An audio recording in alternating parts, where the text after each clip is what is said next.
Well, John, good afternoon, or good morning rather. Let's day. start with team news. Anyone likely to be back for the weekend? Well, we'll know better. I'm not trying to dodge the question, but in the next 24 hours we'll know a little bit more about Matt Harrold and Lee Brown.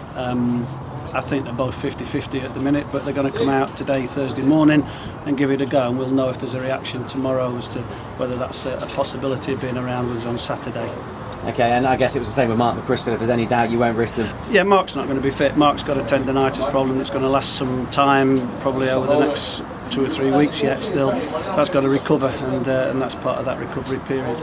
Are you looking to add to your squad at all with a new striker? I'm trying all the time, so we'll see if that can happen. Is it one of those where it's like every time you try and make a loan signing, making the phone calls and... We make a number of phone calls and a number of questions get asked, and obviously, as I said before, when teams have got 17, 18 players out there every Saturday in shirts, they still need another couple to make sure they're all right. So pretty much every club is working on 20-man squads, and a lot of clubs are now really tight on those 20-man squads. So it's kind of awkward and difficult, particularly to find an experienced player. So we're fine. We know what we're going into. It's a big game for them.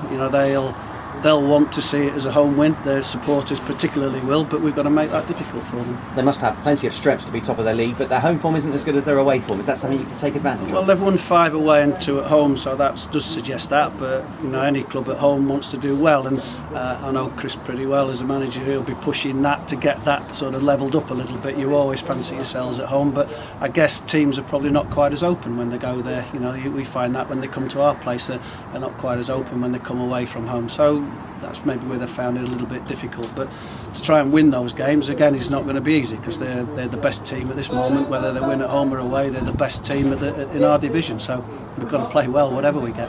Do you ever look back at all and draw confidence from your performance there last season? We know we won there, but it was a tough old game. But no, I think we've got to look at more recent times. Some of the guys that have played there on Saturday for us won't have played in that game, and one or two probably in our youth team somewhere down somewhere else in the country. So no, except you do know that you can go there and get it. But I don't really push myself in there, say, well, if we do this, we do that, then we did it last year, we can do it again. Football doesn't work like that. We've got to make sure we do what we can do now with the group we've got available to play.